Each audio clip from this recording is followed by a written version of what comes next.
Welcome back. Washington State is going through a historical time being one of 2 states to legalize marijuana. One man found himself at the middle of the change as part of the State Liquor Control Board. Here with the story is Ryan Lancaster.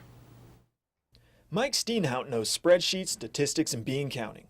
But now, the married minivan driving father of a small child is a weed guy. I kind of think about marijuana from when I get up until I go to bed. Yeah, the excitement's worn off. It's really just a job now. There's a lot of, it's not as interesting as it was at the start. It's just a lot to it. Steenhout has worked as a budget assistant to the governor, managed local operations for the U.S. Census Bureau, and analyzed juvenile crime databases.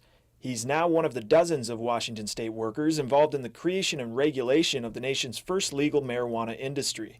I mean, going out learning about the marijuana industry is very different than running a finance division. Oh, this is a empty, nothing in there. But these are containers that folks have put topicals that are infused with marijuana. You know, again, my role is just to lead a research team and go out and learn as much as I can and to bring that information, that body knowledge back to the board. And so I was curious about what they put on the label, because labeling is one of the things we're required to address. The initiative requires us to do in that regard is to select an accreditation, to accreditate third-party labs, or choose a method by which to for these labs to meet an accreditation standard, and also standards to actually test the product to. And there aren't any national standards practiced by labs, within the United States. And so it's kind of challenging just to kind of learn about what the various possibilities are and to kind of bring that body of knowledge back to the board for their consideration.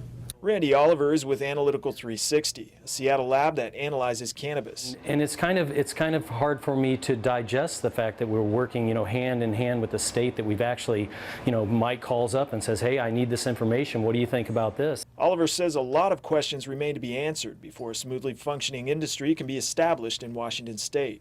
How things are tested, what tolerance levels are we going to use? Are we going to follow USP? Are we going to follow herbal associations? Are we going to follow agricultural practices?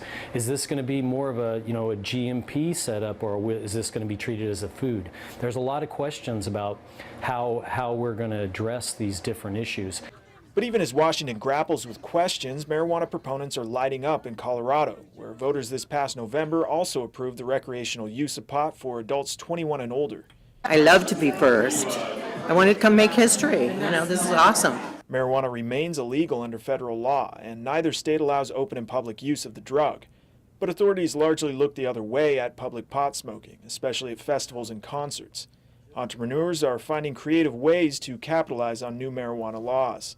Colorado's My 420 Tours, for instance, gives traveling pot users everything but the drug. And we'll be back right after this.